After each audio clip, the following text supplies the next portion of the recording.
if you've not already, you'll probably get to a point in your life where the things that used to interest you and used to fulfill you don't anymore. And you might find that you don't have as much of an interest in meeting new people or seeing new places or taking on new hobbies.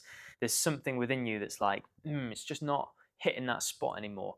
And you may already identify as a seeker, a spiritual seeker, someone that's trying to seek truth.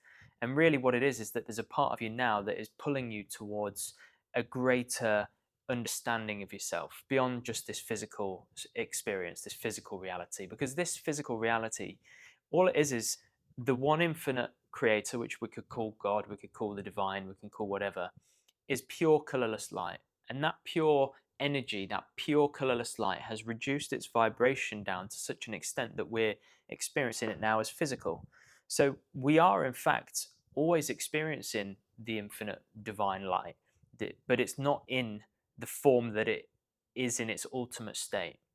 And so, what we're really getting called towards is expanding our own consciousness until we can reach the point of total, what they would call total realization. I say they, saints, sages, people like this, they talk about experiencing or becoming totally realized, totally God realized or self realized. And what it really means is that you have expanded your consciousness to such an extent that you are now totally aware of the oneness of everything. Because you and I and everyone really experiences this division, this separation, this duality. Everything is separate from one another. And because of that, we fall into silly ways of behaving and causing problems in our life and disliking other people. And there's lots to that. But in truth, from the highest perspective, from this perspective of pure energy, of pure colorless light, everything is one. But we, as I say, don't experience it like that. So today, I have decided to break down the teachings of a man who became totally God realized. His name is the Shivapuri Baba, and he, at the age of 18, went off into the jungle and he spent 20 years in complete solitude until he eventually, in his words, saw God in a flash. After years of meditating, 20 years of purely meditating on God, it happened, and he saw God in a flash. And he said at that point, everything was known. And the final sentence of this book, which is a great book, by the way, someone asked him, is there anything else that should be said? Because the whole book's about his teachings. And he said, the sum and substance of my teachings is this: live the minimum life possible, subjecting body and mind to strict discipline. Again, how a very hungry man longs for meat, how a man suffering from intense cold longs for heat, so long for God. Meditate on him continuously. This is the sum and substance of my teaching. That is for you, that is for them, and that is for the whole world. It is by this that I saw the truth, and I am very happy. Yes. And so in today's video, I'm going to break down for us right life, because this is what he called, this is how he termed his teachings. He called them right life. Now, coming back to this idea that God is pure colorless light and that everything is being reduced right the way down and that we are now experiencing it in a totally different way, I think this sometimes creates confusion because there are lots of people that think, well, I don't need to do anything because everything is already God. I'm already God. Therefore, why do I need to adjust anything in my life? Oh, well, there we go. Everything's fell down. Why do I need to adjust anything in my life if everything is already God? I'm already God. Can't I just carry on living as I am and enjoy life and then I'll be back to my original state? It's kind of a logical thing to think about in many ways. But the problem with that is that because we have this potential as the divine, we can take our vibration from, let's just say, down here, a human bandwidth of consciousness or energy, because all we're really talking about here is the vibration of light that makes it now appear as something physical. So take this book, for example. If you got a powerful microscope and looked at this book, it would appear as completely pure energy, but it's not. We're experiencing it as physical. And the reason for that is because the light of the divine has been reduced in vibration by the divine. It's not just happened. The divine has reduced its vibrational rate so that down here everything appears gross. But up here, at the level of the pure essence of the divine, everything is colorless light. But interestingly, all colours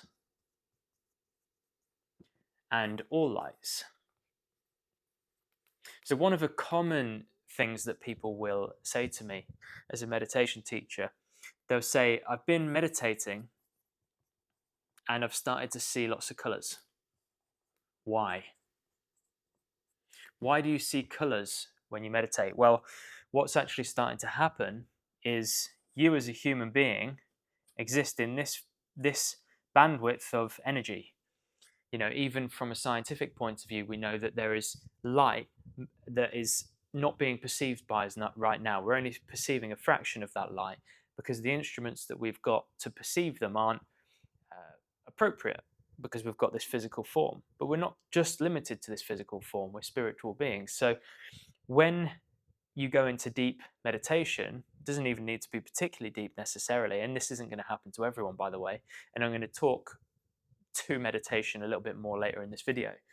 But what starts to happen is your consciousness starts to go beyond the normal confines of a human being and the five senses, which limit our consciousness. This is like it's a limitation. It keeps us bound to this particular realm of consciousness. But when we go into meditation, you start to pinpoint your focus more. You start to lose awareness of the body. Your consciousness starts to broaden, and you start tapping into realms that you've not tapped into before. And this is where you may see different colors. You may have elaborate visions. And by the way, these things aren't a given. You might be at a different point in your consciousness where you enter somewhere else, and you might just get darkness. But what I'm really trying to point to and suggest is that everything is made up of one energy, one divine energy, but we don't perceive it as that. We see everything as being separate. In here, there is a mug, there is a fork. There's all sorts of different things that we've got, different objects that deepen our sense of everything is dual, everything is separate from us. So why am I explaining this, and how is this relevant to the teachings to help us as human beings become totally realized, to actually know and experience the meaning of life? How does this help? Well, the point of it is that similar to yin and yang, there are two opposing aspects of our life that we have to take into account, and that is relative. So we've got the relative life and we've got the absolute life. Relative and absolute. And what I mean by that is that on the relative level, we do have this separate physical form. So it's no good me saying, well, everything's one. I don't even need to eat or drink because everything is one. You just eat and drink. I don't need to bother. It doesn't work like that. I've got this physical body. You've got that physical body. I need to do things with that physical body to keep it in a certain condition. But what that doesn't mean is that we should totally forget the fact that we are actually, on the absolute side of things, one with everything. So there's these two truths in this particular realm that we're holding together. And this is why I've put the yin and yang, because the yin and yang really accounts for the relative, the absolute duality that we experience in this realm, but at the same time, the understanding that it's all one. So as we get to the first discipline that the Shivapuri Baba used to speak about, he used to speak about physical discipline. This is one of the first teachings that he shared, and I want you to understand it in terms of vibration, because I think this makes things a little bit easier to understand. Is that everything that we are looking to do in this relative experience is harmonizing our vibration. So as I said earlier, and as I will, I've totally messed up that, but hopefully you can see what it says. What I was saying at the beginning is that everything is energy that is vibrating at different rates, and we're perceiving it then to appear in certain ways. Now, the physical body has a vibration. Sound has a vibration. What we listen to is a vibration. And it's up to us as human beings to start to harmonize the vibrations of certain activities that we take part in. So, for example, it's easy to understand if we start with eating. Let's say that you eat McDonald's every day. Now, in terms of food's vibration, naturally, Mackie D's is down here somewhere. Mackey's is down there, right? It's a low vibration. It's a low quality source of energy that you're putting into this Ferrari. Whereas if you figure out that for you personally, you might need to eat a carnivore diet, or you might need to eat a vegetarian diet. So for me personally, I figured out that I needed to eat a vegetarian diet, and I actually needed to reduce dairy by about 90%. So when I eat a vegan diet, and this is me personally, when I eat a vegan diet, 99% or like 95% of the time, this is creates a perfect harmony with what my body needs. The vibration that I'm bringing in is matching up with the vibration of my body. Now, interestingly enough, what you'll probably find is that the more you progress spiritually, you'll find this starts to change. So, for example, it might not necessarily be with food, although it could be, but I've known people who have gone through spiritual awakenings who then all of a sudden become extremely sensitive to sound or to light, to electronic devices. And this might be something that you've experienced. You might have gone through a bit of a spiritual awakening, and then all of a sudden you've found yourself become extremely sensitive. And all it is, it's related to this. Your vibration has shifted. The vibration of these different components or different things that you're now drawing in are not harmonizing. And so it's up to you. You can either start to create more of a balance by exposing yourself to those vibrations, and you do start to become more tolerant of them, or you shift the vibration. Obviously the preference is shifting the vibration. So if it's electronic devices that you've become sort of out of sync with, then leaving them as best as you can, finding ways of doing things in other ways. But harmonizing our vibration with these different activities is really what we're trying to do. Same with what we drink, same with the amount of sleep we've got. Now, these will all be unique to the individual. So this is like your own unique blueprint that you need to figure out. And the only way to figure these out is by experience. Experience is the only way that you can start to find harmony in your physical life.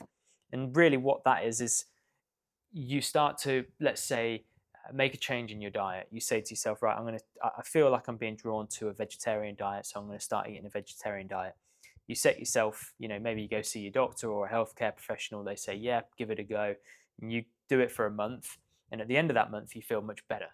And you feel as though something has come into more alignment. Maybe you don't feel much different at all. And maybe that's another sign that, okay, so I've made this fairly significant shift in what I'm bringing in vibrationally, and it's not impacted me negatively. Maybe I'm not feeling hugely different from a positive point of view, but I'm just somewhere in the middle. That's perhaps a good option for you. It might be the other thing. It might be that you change your diet, you go onto a veggie diet, and it actually turns out that your body does not suit that, and you'd be better off taking on a different diet. So this is where experience comes into play. Physical exercise is another part of his teaching, and he doesn't emphasize this in the way that Western teachers or in the Western world we talk about exercise. In Western life, and this is something that I've definitely been predisposed to myself and experienced myself, is that we emphasize heavily exercise.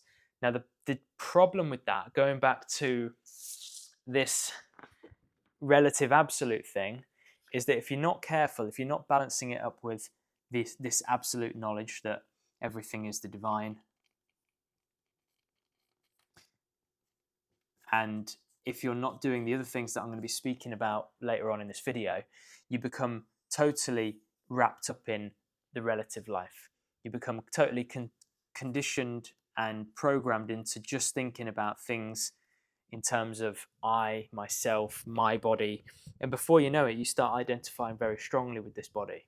Now, having that identification with the body is obviously always going to be there. It's needed to some degree. But if you are really kind of emphasizing it overly and not doing the other work, which I'm going to be talking to you about in a moment, then it creates a stronger sense of duality. I'm here, everyone else is there, everything is separate from me, and the I becomes strong, and we become stuck again in this human level of consciousness. Our thinking is quite low. So physical exercise actually needs to be really carefully considered, and you best set doing forms of exercise that don't enhance the ego. So I tend to avoid things that are about building, loads of muscle or appearing in a certain way, and do things in a quite a humble, low-key way that's still keeping you fit and strong, but isn't OTT. So moving on from physical discipline, there are three disciplines, by the way. So this is the second discipline, and this is mental or moral discipline. I'm going to call it mental discipline. He seems to refer to it as either mental or moral sometimes. Sort of changes between the two. Now, this is where things are starting to heat up more. This is where we're starting to now move towards deeper ideas, and I would say that this is the foundation. This is the foundation from which the other things are propped upon.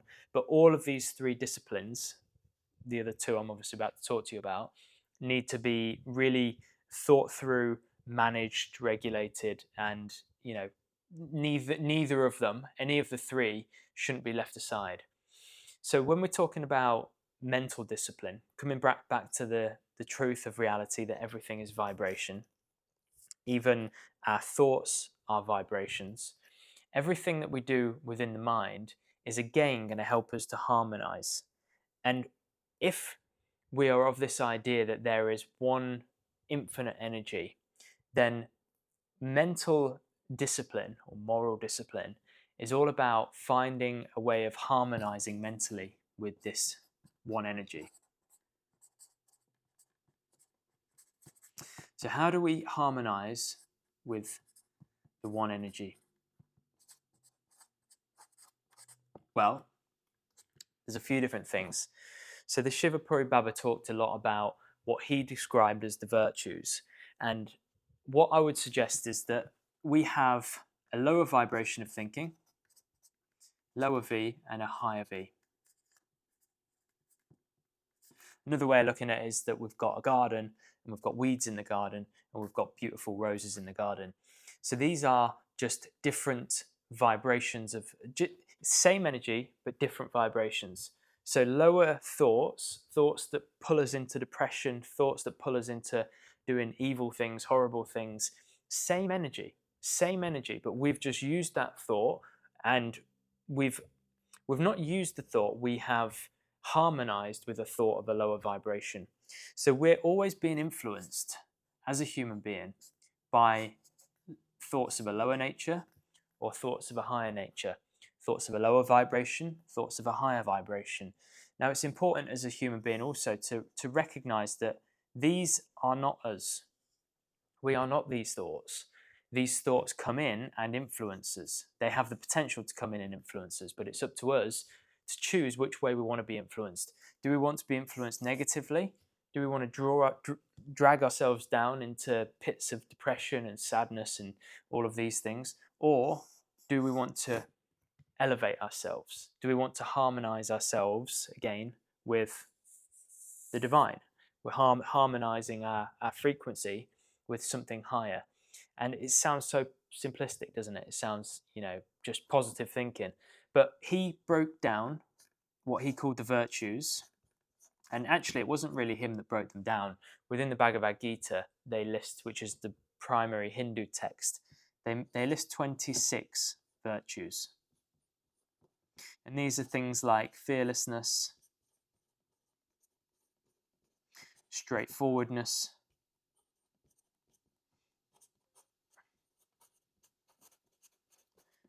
patience, sincerity, all of these uplifting characteristics. But again, coming back to the vibration truth, it's not a obscure way of looking at it. It is a pure truth. These are just words that we've used to label and describe a vibration, a particular vibration of energy, a particular alignment with a particular vibration of energy we have labeled with these words. So, as I say, these are all positive, uplifting vibrations to act in alignment with fearlessness, straightforwardness, patience, sincerity. And as I mentioned, if you want to go into depth, there are 26 of these virtues. So the Shivapuri Baba talks basically in simple terms that it's up to us as individual consciousness that has the choice to choose what we do in life, we have that free will to start to align ourselves more with these types of vibrations. We're, again, I keep coming back to it, we're harmonizing with a higher vibration. These have their opposites as well. So fear, crookedness, the different opposites that we may experience. So impatience. These are the lower vibrations. I've done these back to front at the bottom here just to confuse you, keep you on the ball. But these are the opposites. And what's in the middle of these two things, which is incredibly important, is discernment.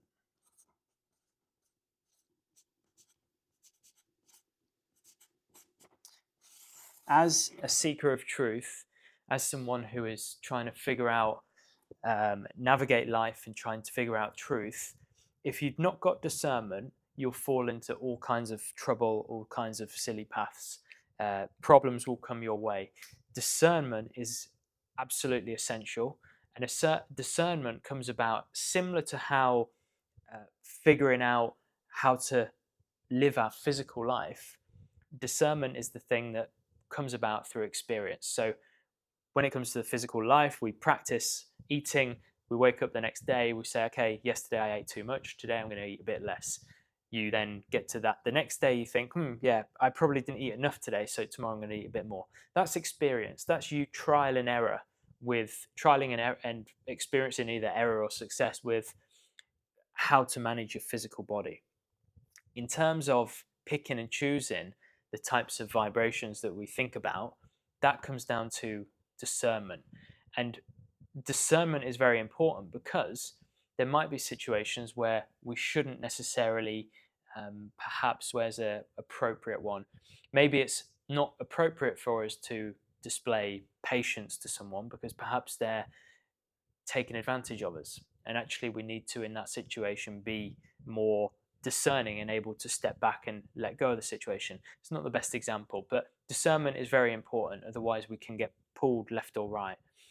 I notice that people who are on the spiritual path, I think naturally because they become softer, more compassionate, more loving, they naturally, if they've not got discernment, become more predisposed to getting walked all over or people, taking advantage of them and that type of thing. So spiritual discernment was another key teaching of the Shivapuri Babas. So I hope you can see so far we're starting to formulate a way of living and a way of thinking that is important. Now the other thing with this kind of leads us on to spiritual. I'll take this next one as spiritual discipline.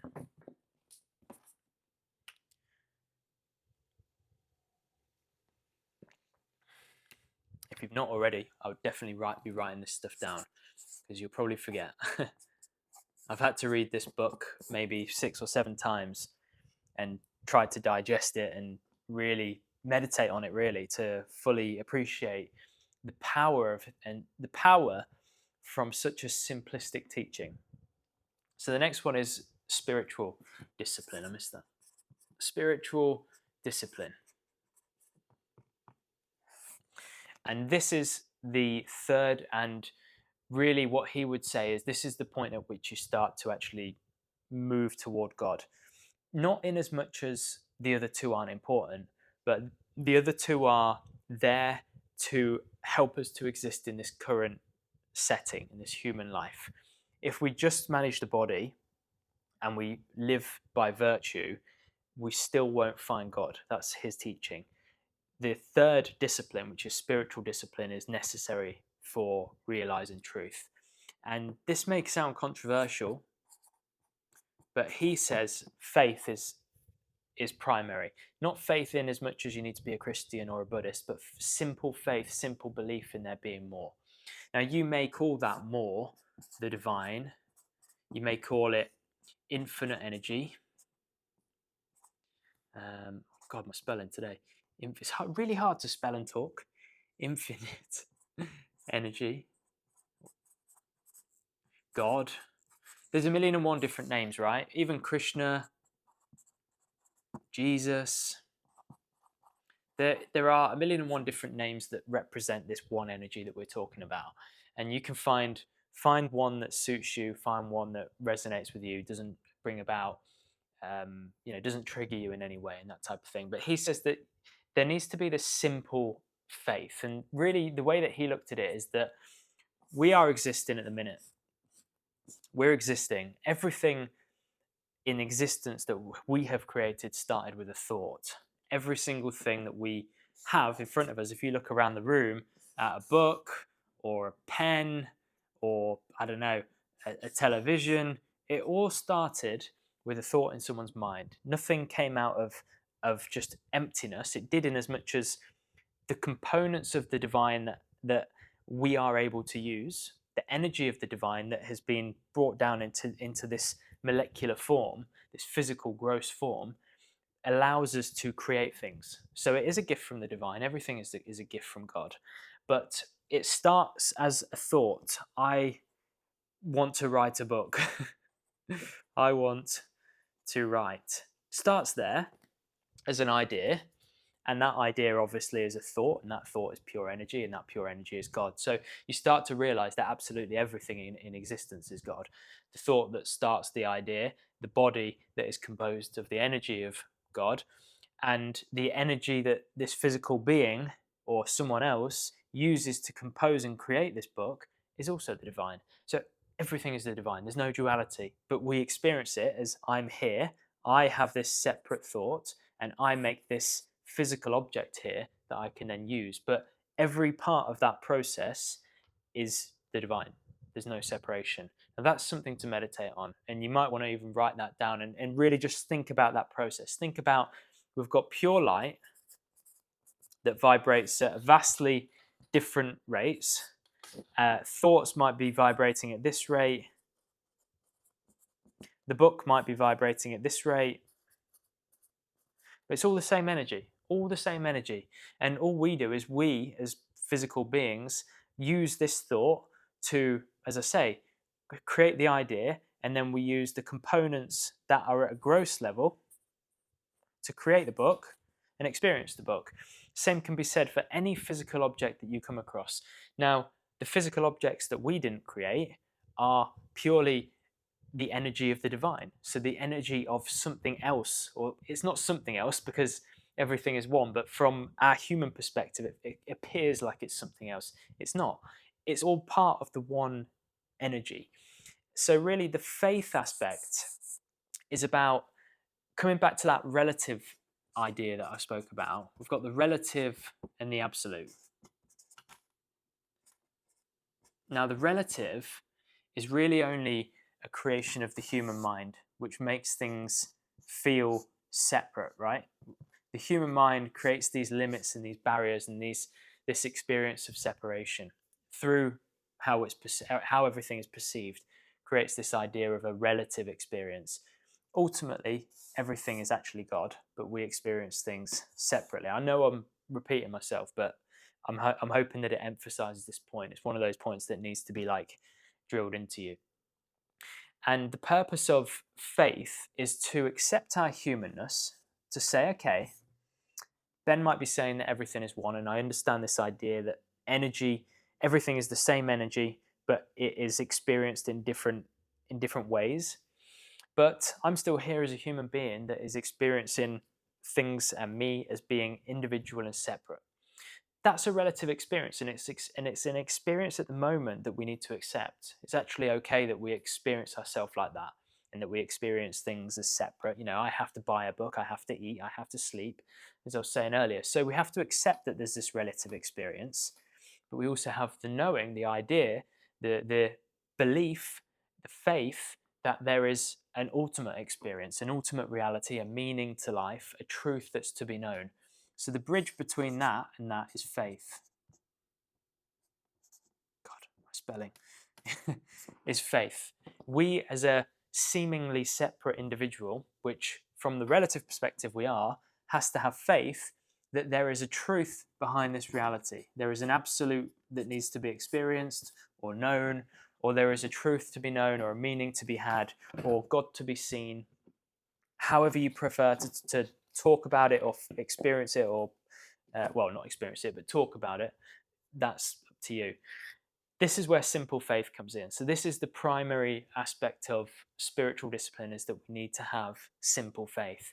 With that simple faith, and this is how the Shivapuri Baba spoke about it. I'm going to use his terminology to begin with, and then I'll try and use something that might be a bit more palatable, is that he would say the rest of the time that we've got outside of our duties, which I've actually not told you about yet, but outside of the physical disciplines, is meditation. And he spoke about basically meditating on God, pursuing the, or working at the pursuit of trying to come to the realization of God.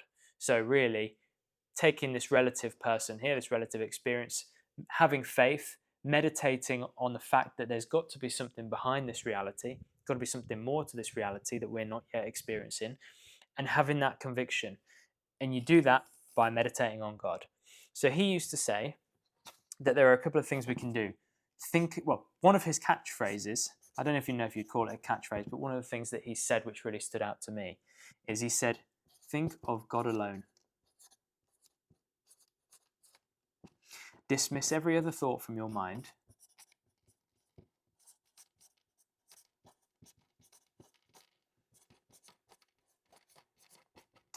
From your mind. And you will see God.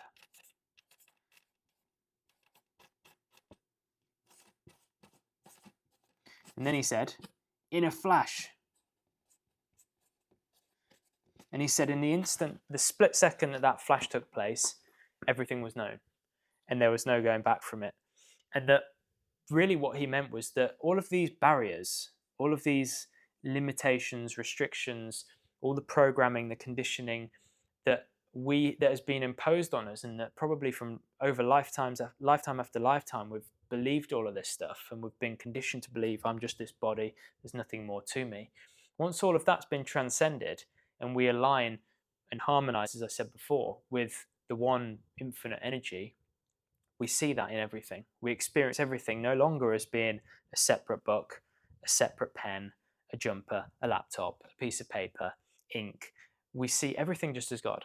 Everything is experienced at all times as being God, because our mind now is operating at a different frequency. We're no longer working within the realm of the human, which I had down there, in terms of our consciousness. We're no longer just within that barrier and limitation of the human consciousness. We've transcended it, and we're experiencing God consciousness, or infinite energy consciousness, whatever word you prefer to use. So he explained that the importance of spiritual discipline is really that you start now to direct your thinking, harmonize your thinking with truth. How do you do that, you may be saying? Well, because the Shivapuri Baba was born into a Hindu family and he wasn't Hindu, but he followed a similar type of process to what many Hindus might follow. He meditated on the form of Vishnu, which I've actually got a picture of here, which is this form. And so he visualized that in his mind, because to him that was symbolic of God. That's a deity, a Hindu deity, which is a personification of God. I know Vishnu wasn't a human as such, but it was a form of God that human beings like us, can create in our mind and meditate upon. So what that does, as I've been speaking about, it starts to allow us to harmonize our thinking with that of something that's representative of infinite energy, of the divine. Because of course, we can't possibly picture or know or understand God, because we're working within a range which is currently limited. So as a human being, we've not got the capacity to experience God with our human level of consciousness. We have to go beyond it. But before that happens, when we're in this intermediate, when we're in this crossover phase, we have to picture God in our mind somehow, or at least this is one way. You can use the name of whatever represents God to you. You can say the name God. You can repeat the word, the divine, or Krishna, or Jesus. But really and when I say repeat it mentally. Really what they're doing is they're starting to get us down here to harmonize our thinking. So if this is like a scale, You've got God thoughts up here that vibrate at God frequency, and you've got human thoughts down here. And you've got thoughts within the human spectrum that are, slightly better or worse than others. So you might have like kind thoughts, you might have hurtful thoughts. These will bring you down in terms of human consciousness or elevate you up in terms of human consciousness. But in terms of meditating on God, we then fix our mind and harmonize our vibration to that of the vibration of God. It's really one of surrendering ourselves completely to God. And he, as I said here, he says, think of God alone, dismiss every other thought from your mind, and you will see God. And you may be listening to that you may listen to that and think, how am I supposed to do that? Because how am I supposed to do that when I work or when I'm with my friends or when I'm with my family? And the point of the message is that as human beings, we don't consider those activities an activity that is imbued with God, because we see separation, we see friends, we see family, we see work, we don't see God. But what he's really getting at is that once you start to remove that veil, you start to see that everything is God. So communicating with your friends or working is actually a communication with God. And this is the whole point. It's the transformation, total transformation of our thinking and the alignment of our life, the total shifting of our consciousness. And it's a profound teaching. Now, alongside these, there are what he calls duties, which are basically that everyone has certain duties that they must follow. We've got family, we've got a society that we're part of, and we've got a job, professional duty, as he calls it. I'll probably talk about those on a separate video because I don't want to overload this one. I think I've gone through enough here to give you plenty of food for thought. But the physical, the mental, and the spiritual disciplines are the kind of primary teachings of the Shivapuri Baba, and how the alignment of those, the perfect harmony and balance that he found through those three rather disciplines, brought him to the total realization of God. And he says that it's not easy, but it is possible, and it's something that everyone can do. You don't need to be aligned with a religion, but equally you can follow this way of life in a religion or outside of a religion. He says it's universal, and that's the beauty of it. So I hope you enjoyed today's video. If you do need help with meditation, or if you want to be part of a online school and have guidance and have support, then I'll leave a link to my online school down in the description below. But failing that, I'll see you on the next video. Thanks a lot.